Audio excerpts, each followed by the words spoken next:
you want to see more content like this, be sure to subscribe to Mason Studios on YouTube. All right, West Tennessee Comic-Con, how are we doing today? Yeah. Come on, y'all can do a little better than that. Let me hear you yell. Yeah. That's what I'm talking about. So my name's Josh Mason. I'm a local filmmaker, and I have the honor today of introducing our celebrity guest for this panel, Colleen O'Shaughnessey. Woo!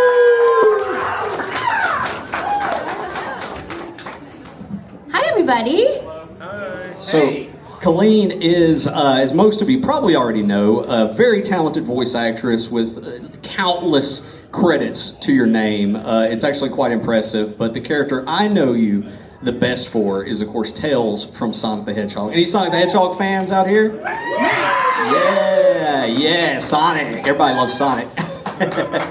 So, Colleen, are you enjoying West Tennessee Comic-Con so far? So far, so good. Everyone is lovely. It's been like a whirlwind morning. I can't believe it's already noon, but... Oh, yeah. Hey, the day goes by quick. Yeah, no, it's been great, though. You can go ahead and have a seat if you want to, yeah. And by the way, guys, we will get to your questions in just a moment, so I want you to go ahead and be thinking about any questions you would like to ask Miss Colleen here. So just kind of be getting those wheels turning and thinking what you want to ask. But I do want to start off with one of the more obvious ones, which is Tails, who's a character that I really love, was always my favorite Sonic the Hedgehog character. I even remember as a child going to the store and I had the option of a Sonic the Hedgehog action figure or a Tails action figure, and I chose Tails, obviously. So yeah, gotta go with Tails. Well played. So how exactly did you get cast in that role?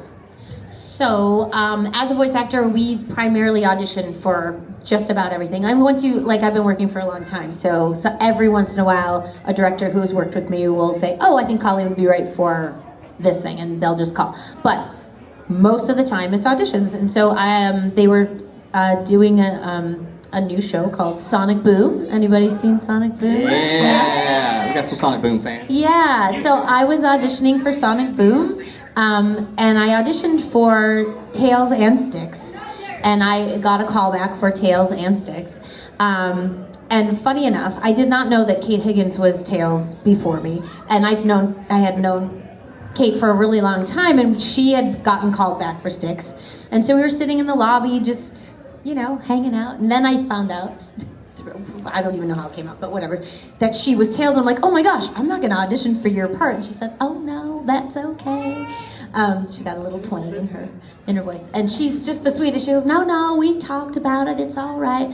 And so I kind of felt like she kind of gave me her blessing, And I went in and did my callback, and yay, I booked it. And I didn't know at the time, they said, oh, by the way, we're going to do a video game first. So I had no idea. I thought I was just auditioning for the show. I didn't realize it was gonna, bonus, we get video games. And now I got to be in the movies. I mean, gosh, I'm so lucky. The movies are so good. Yay. So that was gonna be my next question actually was, because I love all three of those Sonic the Hedgehog films. And I don't know if you're aware of this, but there's kind of been this long-standing curse with video game films for the longest time, where most video game movies typically aren't the best, unfortunately, and Sonic the Hedgehog, that first film, really came out the gate and broke the curse, in my opinion, because it's great, and all three of them are really, really good movies. So what was that process like, becoming a part of the big Hollywood blockbuster film like that? So I got to go in to do the credit scene for the first movie, and they had called my agent and asked if I would want to do a cameo. And so typically a cameo is something, in the middle of the movie. That's just a little they throw Stan Lee in all the Marvel movies, like a little cameo. So that's what I thought. And so I thought they were doing that for everyone. And so I texted Roger. I'm like, yay, we're doing cameos. He's like, what are you talking about? I'm like, I mean, what? So, and then I realized, oh, I'm the only one? Well, that's kind of strange. And then when I got there, they told me what it was, that was the credit scene, and I was like, oh my gosh, well, that's so cool. But who knew that they would then, well, I think at that time they didn't necessarily know they would get to do the second movie, and then if they were going to, would I get to play Tails? I don't, I just feel so very lucky, and it's just been a blast. When we were recording the second movie, it was still very COVID times, and so I was still recording everything in my closet in my house. And so I did get to work with Ben Schwartz twice, which was a gift. He's so brilliant. Ooh, Ben Schwartz. I know. Round of applause for Ben Schwartz. Yeah, so that was amazing. Twice, though, and the rest of the time I was by myself. But he was like, I think he was in Vancouver somewhere. The director was in Hawaii, I think. Other editors were sprinkled around LA, and I was in my closet in Burbank. But we managed to get it together. And then then the rest of the sessions I did either at Paramount Studios or Sony, and everyone had COVID tests and masks. And I never worked with anybody in person. At all. No, that's no fun, because you get to at least meet Jim Carrey, surely. Oh, yeah, at all the premieres and things. Awesome, I got to meet everybody, and it was, they film all the live action stuff first, and then they do the voices later.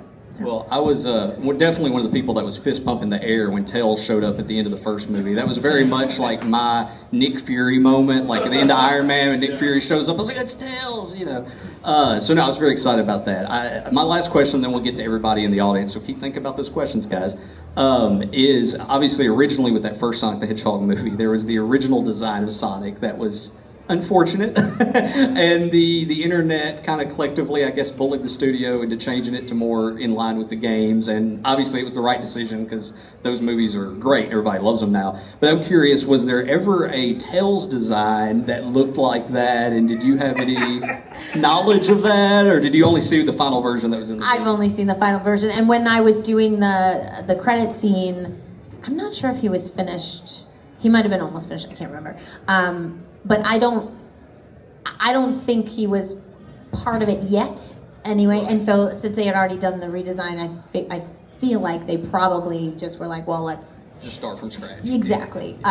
So, if there was a wonky version, I don't know. But I never saw one. If there was. I want to see the wonky Tails. I want to see what that looks like. Yeah, exactly. I would have loved him either way. Yeah. No, but they did him such justice. Oh my gosh, his tails are glorious. When they do that flourish in the second movie, it was just. Yeah, Tails is the best character. I think everybody can agree with that. Yeah. All right, guys. So we're going to turn it over to you guys, see what kind of questions you have. So what I'll do is just raise your hands up. I'll try to get to as many people as possible, and I'll walk around with the mic, and we'll see what you guys got. Hello, Ms. O'Shaughnessy. Hello. Question about Danny Phantom. Jazz learned so early on who Danny really was, but for your own acting performance and what was going on in the back of your head, I'm helping my brother, and he doesn't know, but he doesn't know that I know. And they held off a long time before Danny learned. Yeah. So, what do I do as an actor to? Oh no, I meant I don't know. I guess motivation behind every time Jazz bailed him out. So why didn't?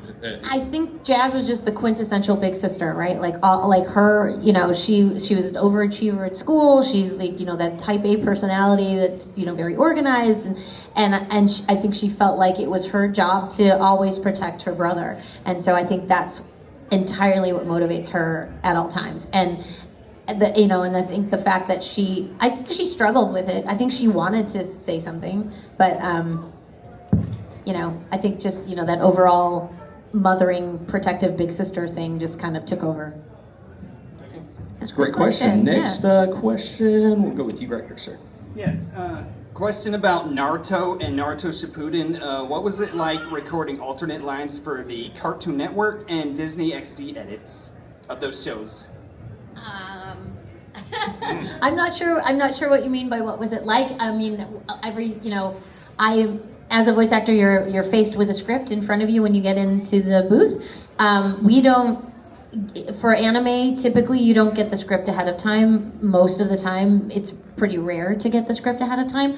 So, depending on where your character fits in within the script, because often, didn't have a ton of stuff, or Konohamaru, there might be a very Konohamaru central episode here and there, but for the most part, it's 5 or 10 lines of each character, and then in differing parts. So we have these wonderful directors that kind of guide you and tell you what's going on. So were there different versions as far as language and things like that? Is that what you mean? Yeah, I mean, it's because you can't swear on Cartoon Network. Right. So we would just do another take with words and other words, which is fine. I mean, the biggest difference is, so doing anime and dubbing is a very different skill than original animation, because with original animation, you have your character and they can speak slower or faster if you need them to, in whatever pace the actor chooses. Whereas with anime, it's already finished, it's already done in Japan, and so you're kind of restricted by what's already been drawn, what's already been animated, and so they call them lip flaps. So you have to fit your line into the lip flaps, and that's challenging sometimes because English and Japanese are very different languages, and so they have, they've interpreted the Japanese into English as closely as possible, but then they also have to then rewrite it to make it fit. Whether that's too long or too short, it's syllable for syllable is very different. So it can be tricky sometimes. So sometimes with or without the extra word that you don't want to hear, they have to rewrite it.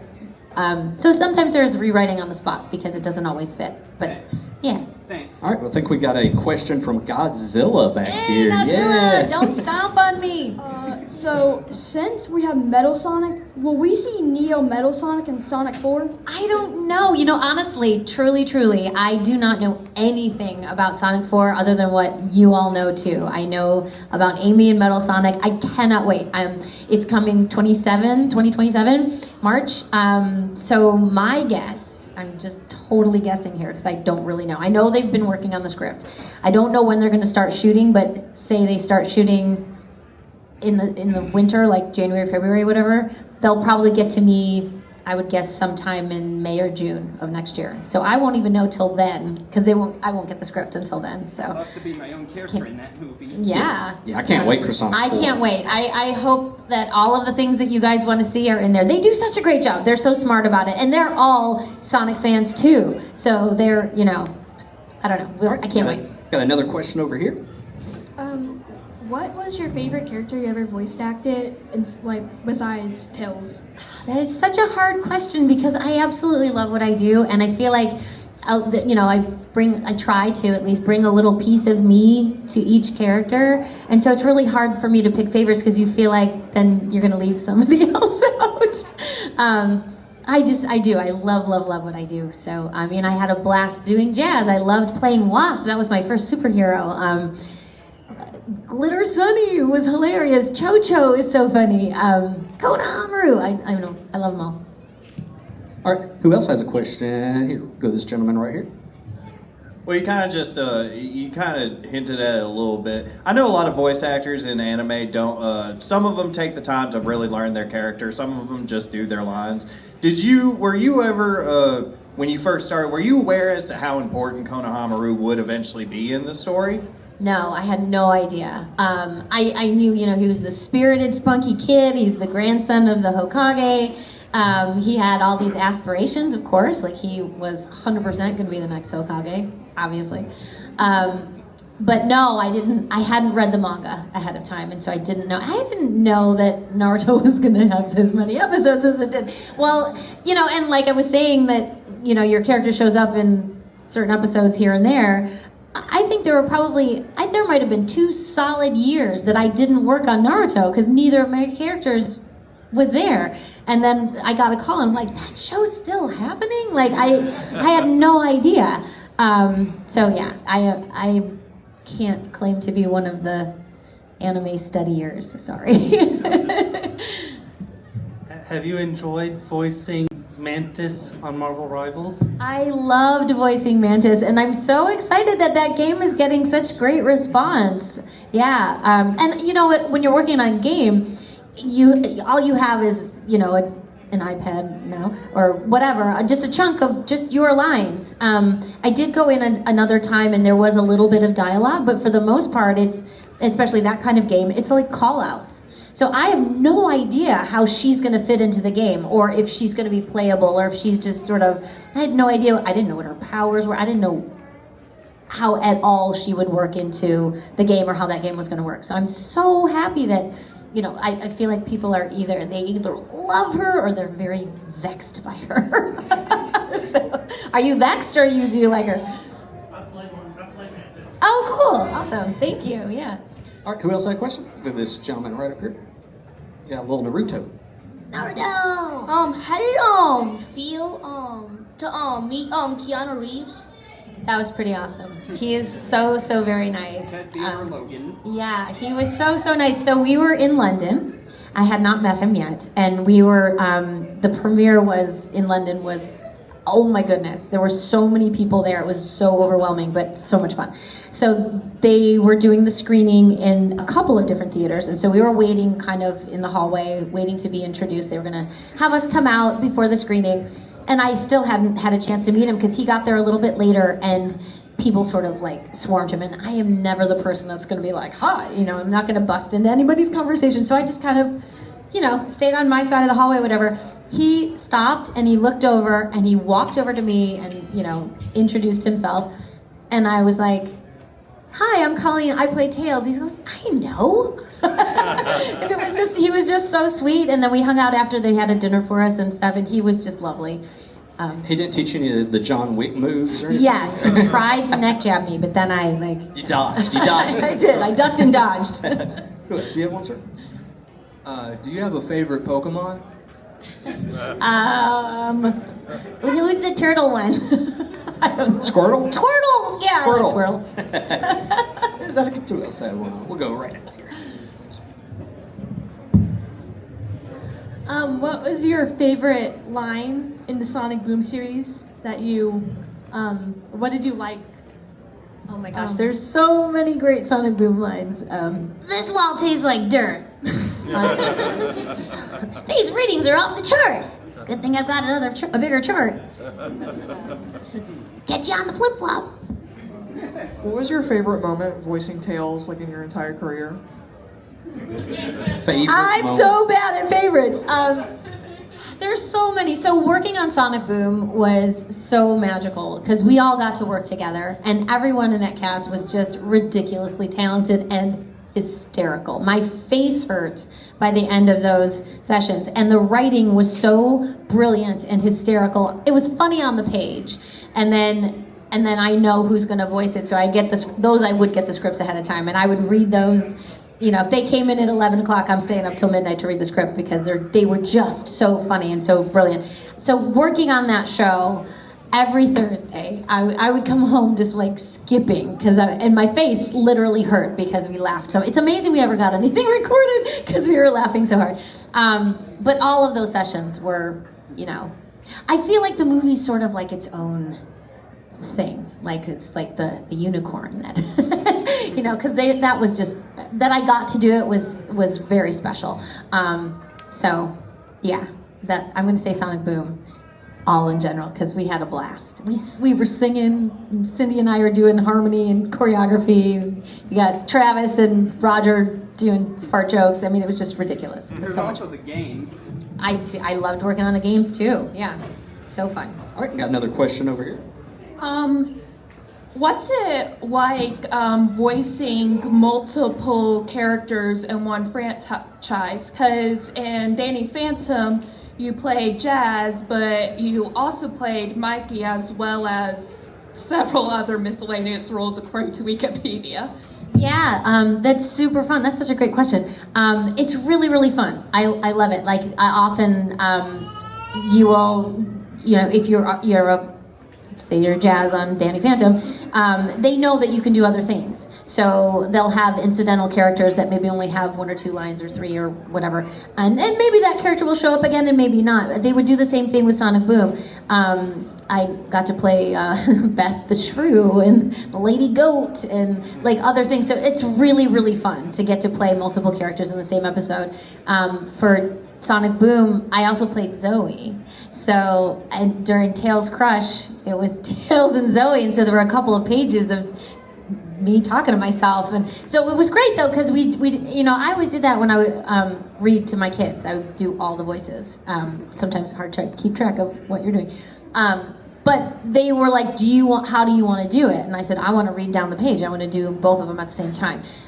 So we did that for a couple of takes, and then we did a whole take as Tails and a whole take as Zoe so that they could, you know, pick and choose. But it's really fun.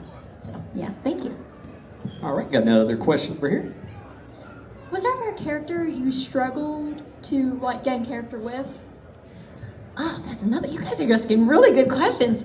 Yeah, sometimes there are.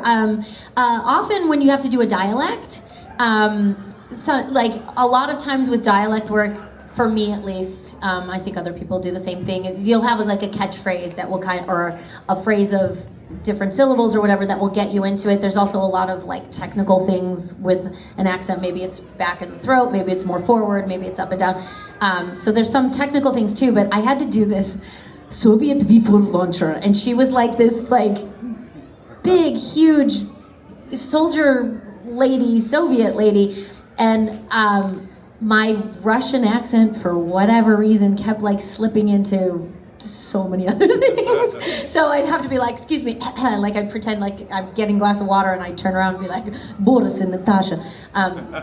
Yes, that was one of my things to get myself into it. So sometimes, yeah, and other times that makes it hard sometimes too is if, like Konohamaru was really hard on my voice.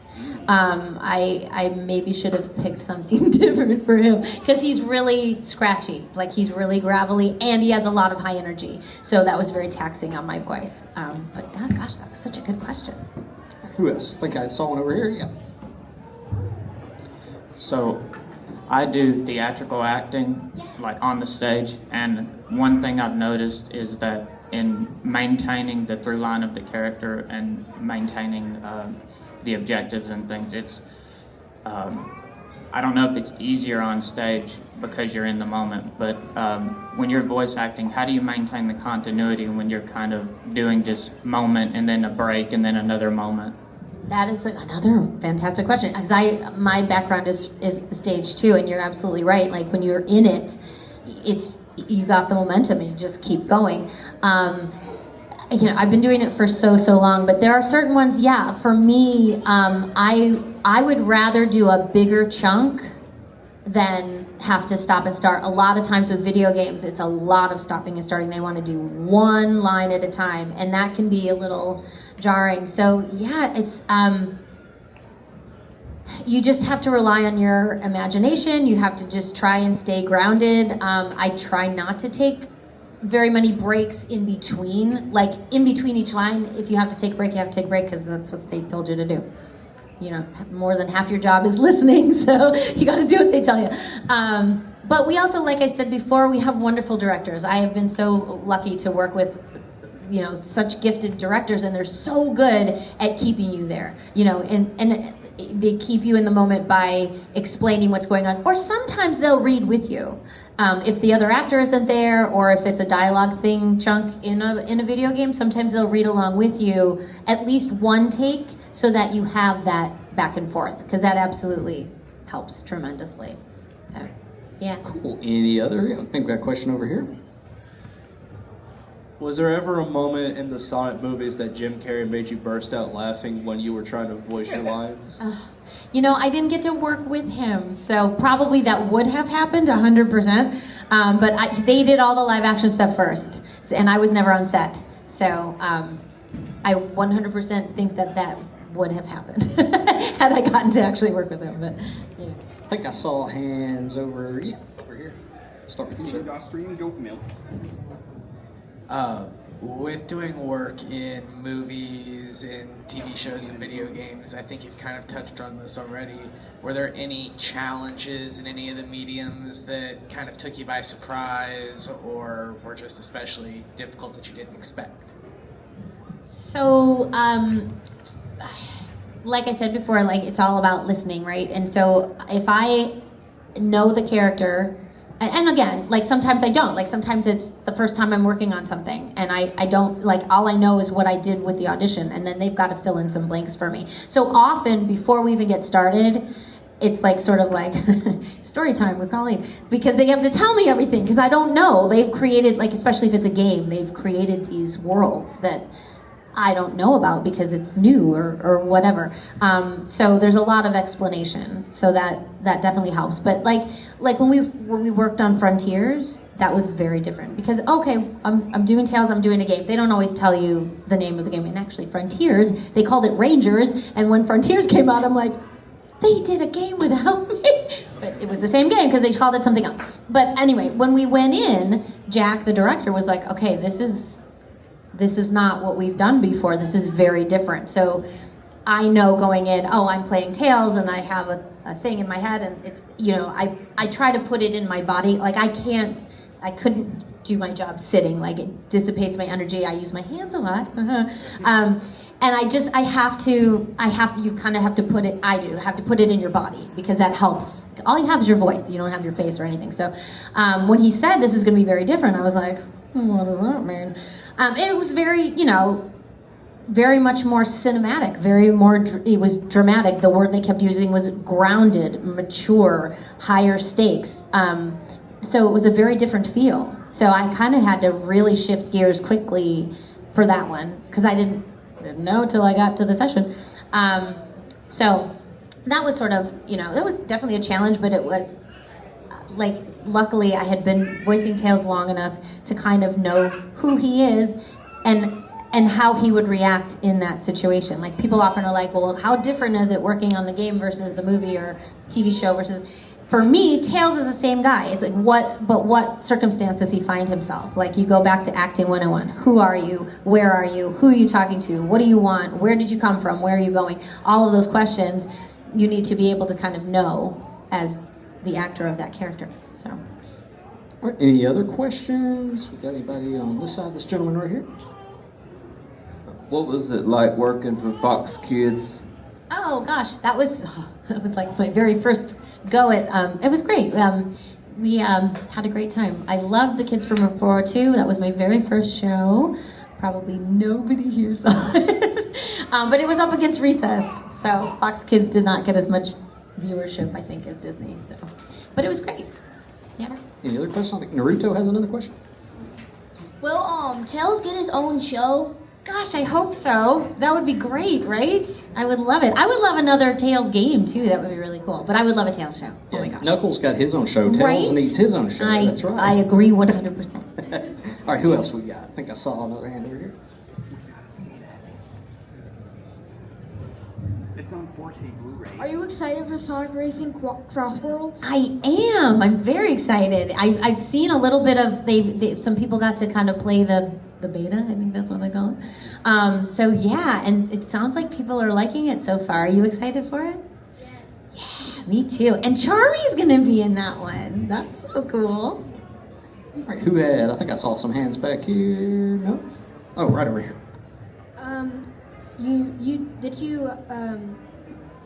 What was your favorite Digimon?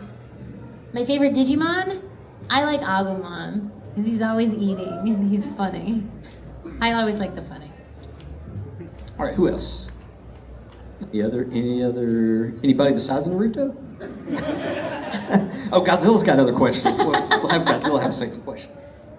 What is your favorite Sonic game? My favorite Sonic game? Oh, I might have to say Frontiers, because it was so different. And don't get me wrong, I love to do the other games too, but it was just such a departure, because there was dialogue and serious things happening. So. 06. Frontiers. Super serious game. Super serious. Naruto? Will we ever get a Super Smash? Will we ever get a Super Sonic Smash Bros movie? Oh gosh, a Supersonic Smash Bros. Movie. Wow, that would be amazing, right? I don't know. I don't get to make any of those decisions, unfortunately. But I'd be happy to do it if they... And I bet even if they did, they had you sign some long NDAs. We're going to talk about it anyway. That is true, they would. But as far as I know, I have not been informed of any such thing. Well, we need Tails in a Smash Brothers movie. That would be so fun. For sure. All right, any other questions, guys?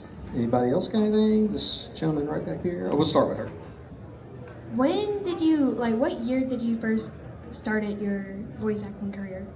Okay, you guys ready? 1998. Ooh, that's a good year. year. Long time ago. I was a baby. In the 1900s, as the kids say now. Thanks a lot, kids.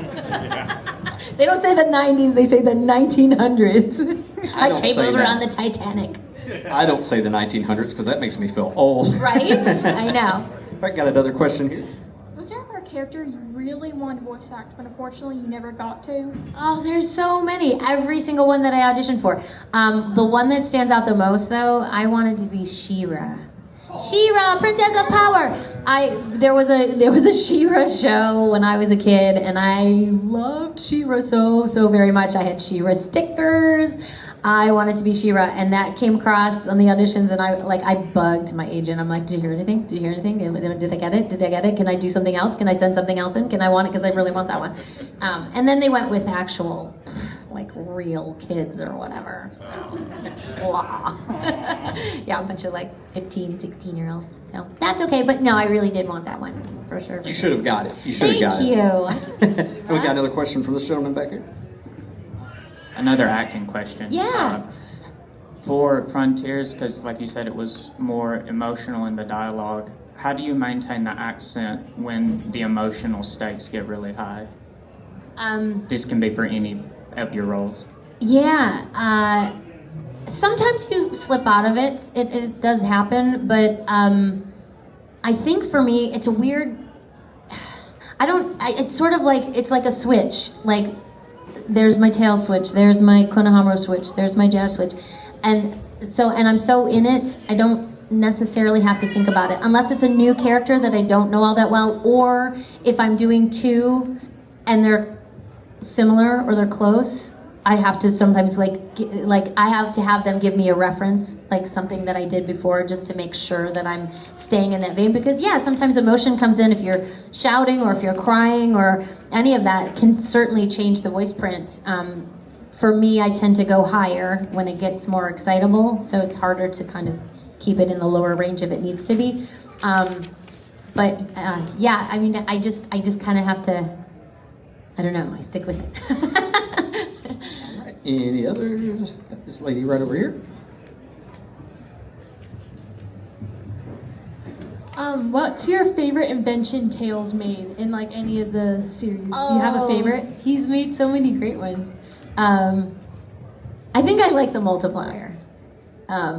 Multi-tails. I think that's really fun. Yeah. He's also a really good pilot. He likes to fly those planes. Right? Do you have any favorite voice lines that Jazz says? Real mature Danny. All right, any others right here? Oh, wow. You said that you were a fan of She-Ra growing up. Are there any other characters that you feel that from shows growing up that you would like to play in a reboot if they happen? I want to be Captain Caveman. You know, Captain Caveman. Oh my gosh, I mean, I watched as many cartoons as were available at that time as my mom would allow me to watch, given my time, TV time restraints. The Flintstones would be really fun. I would love to do Betty or Wilma. That would be super fun. Or even, oh my gosh. Bam Bam would be fun too. Any of the Warner Brothers stuff, the Super Friends. But I mean, I have gotten to do Wasp, but I would love to do anything on Super Friends. The Wonder Twins are super fun. I do Wonder Woman. Right? I could do Wonder Woman. I could be one of the Wonder Twins. They had a monkey, I think. Yeah. Oh my gosh, I loved watching cartoons. I mean, that's part of the reason that I do what I do. I literally went around my house being every single, like I was Tigger and Winnie the Pooh. And, yeah, it's funny when the first time somebody said to me, I was auditioning for the Powerpuff Girls and I got a call back and they're like, oh, it sounds too much like a boy. Can you girl it up? And I was like never occurred to me. And then I like, as I thought about it, and maybe this is why I do, I voice so many boy voices, is all growing up, I would go around being I was Fozzie and Kermit and like every single male character I would go around, Captain Caveman, Foghorn Leghorn. I was always, I would do Miss Piggy too, but I don't know, that was all my cartoons were, that was my initial training, I guess. Saturday morning cartoons, for sure. All right, anybody else? Hong Kong Phooey. Yeah, this gentleman right here. Who's your favorite voice actor? Oh my goodness. Oh, there's so many. Well, if we're going like classic, I gotta go with Mel Blanc, because he was just brilliant. I have been so lucky to work with so many ridiculously talented voice actors. Steve Bloom, D. Bradley Baker, Gray and Tara, and like there's just so many that are just so very talented, and they're all lovely people. So I'm so lucky. Roger Craig Smith, I mean, Cindy Robinson, everybody. See, I told you I'm bad with favorites. I know Roger Craig Smith. Yeah, he's great. Such a nice guy, and so talented. And that's the thing, everybody's so talented. Oh, I haven't seen him, but I want to. All right, any other questions? We've got Naruto. Naruto's got all the questions over here. Big bro Naruto! I got two more I think I have two more questions, I think. Okay. The first one is will Tails get his own super form like Sonic or like Shadow? Wouldn't that be awesome? Have you seen they have a pop that's Super Tails and Super Silver. So I was wondering that too. How cool would that be if he got to go super in the next movie? And will we do you ever want to get a Sonic anime? Oh, Anime. There was Sonic X from was like 2004. That was before my time. It was a really good show. Yeah, it was for my time. Yeah, 2003, Jason 2004. Griffith and Lisa Ortiz and Pete Came Capella. on right around the time of the Teenage Mutant Ninja Turtles, the 2000 iteration. Yeah, I feel like at this point they probably wouldn't, just because Sega and the Sonic franchise have we're doing it live. Doing it live action. That's right. We've probably got time for maybe a couple more questions, guys. Any other people? See this lady back here. You're getting a workout. Right back, side. Get my cardio in. Good. How do you keep your voice sounding how it is? Like, how do you keep it from not changing to another voice? How do I keep my voice from not changing? Is that what you said? From not changing into like another voice. Until an old lady voice. Gosh, I don't know. I mean, I guess it definitely has changed. It has shifted over the years. I think I've always kind of just had a young sounding voice. I remember, I was a grown up and I would answer the phone, and when I still had a landline, and people, oh, can I talk to your mom? I'm like, she's not home right now. But I do take care of my voice because I have to, and it has, just like every other part of you don't recover as quickly. So if I do a vocally stressful session, or if I have a weekend like this where I'm talking all day, I have to really be aware of using it too much. And so I steam, like this morning, I steamed, and I do vocal warm-ups like I'm gonna be singing. I didn't used to do that. I used to only do vocal exercises if I was singing. But now I do it before sessions. I do it before I come to places like this. I do it at the end of the day too. Lots and lots of water, tea, lozenges and things. But steaming and keeping everything lubricated is always a good idea. You could try the Andy Serkis formula. He would mix water with honey to keep his voice all fresh after doing Gollum. Yeah. No, there's lots of tips and tricks, but for me, and stop talking is always a good one for me too, which is really hard to do. But yeah. I think Godzilla down here's got another question. Sadly, Tails doesn't have as many forms of Sonic, but out of all the forms, which one is your favorite? Out of all Tails' forms? Or out of Sonic's forms? Sonic, since... Oh. Sonic's forms, yeah. Gosh, probably Super, right? What about Hypersonic? Because that's pretty cool. I'm gonna go Super. Super Sonic. Besides the characters that you voice for, if you were given the option to do a live movie of characters that you know, and able to use the voice but be not in costume, but be able to portray that be person. Me, like a live action me. Yes, ma'am. Be you. Who would you like to do? Oh my goodness. See, I would say Wasp, but they did such a great job with her. So, had they not made those movies yet, I would 100% have said Wasp. But now that they already did, and they did a pretty great job. So. But that would have been really cool. Be a superhero, be in the MCU. All right, I think we might have time for maybe one more. This lady right here. Speaking of, what was your favorite evolution of Sormon? I'm sorry, evolution of what? of Sora's Digimon. Sora's Digimon. Wow. I mean, the first one that popped in my head was Bergermon, and I forget which the one after Bergermon, but I feel like probably because Bergermon was that was like kind of the main one that she digivolved to. Yeah, I'm gonna go with Bergermon. There was somebody way in the back that kept putting his hand up, and I don't think you saw him. Who back here? Who? Yeah, yes, sir. Right there. Get all my cardio in back here. So besides your role as Tails throughout the Sonic series, which role in your entire career, like Wasp from Earth's Mightiest Heroes or Sora from Digimon, are you most proud of?